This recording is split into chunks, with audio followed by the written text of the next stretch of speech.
University in Fairfield, Connecticut, I was having headaches, vomiting a lot, and I was sleeping nonstop.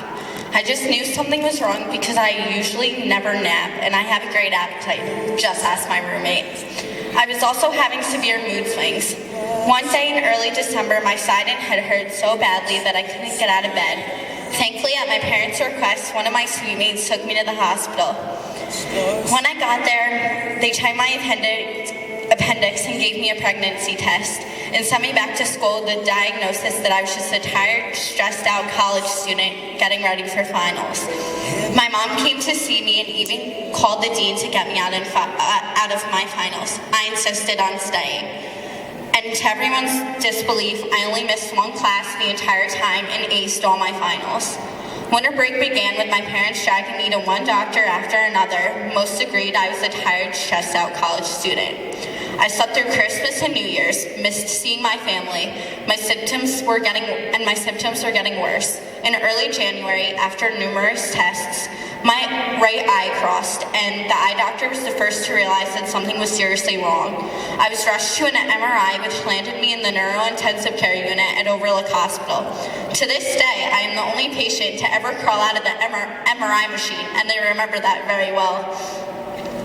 I spent a week in the neurointensive care unit, being pumped with steroids, complaining to everyone who would listen, and having test after test, including a brain biopsy. A week later, my dad pulled up to the cancer center at Overlook Hospital, and I was diagnosed with an extremely rare form of cancer, primary central nervous system lymphoma.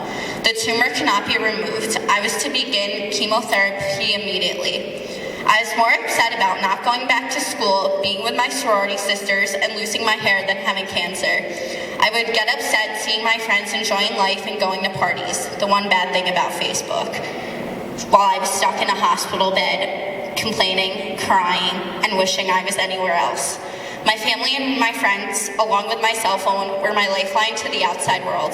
I looked forward to the letters and presents people would send me. They cheered me up and made me feel like I still existed in this world. I had a stem cell transplant after my treatment ended. This involved spending a month in Robert Wood Johnson Hospital in New Brunswick. I spent my 20th birthday in a hospital bed with tests all that day, but in return, my amazing nurses threw me a party, so I was okay with it. I spent the next 7 months recuperating at home with my family by my side and trying to push the doctor's boundaries as much as I could. When I was finally able to return to school, I chose Ramapo College to be close to home and my doctors. I still have an MRI every 4 months. I have gotten used to being stuck in an MRI machine, but the scan anxiety is still bad for my mom. The experience has taught me many things. I learned how much my family means to me, and that I must live every minute of my life to the fullest. Life is precious. You never know when it could end or hear bad news. The journey has also taught me who my friends are and the type of friends I want to have in the future.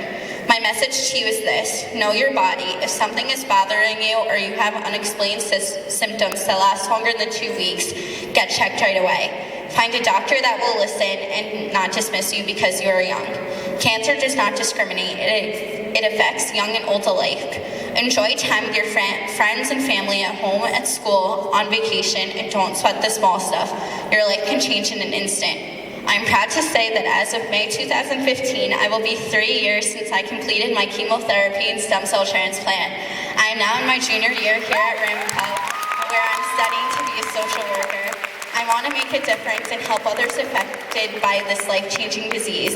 A huge thank you to all who have donated to Relay and watched the slideshow that played above me.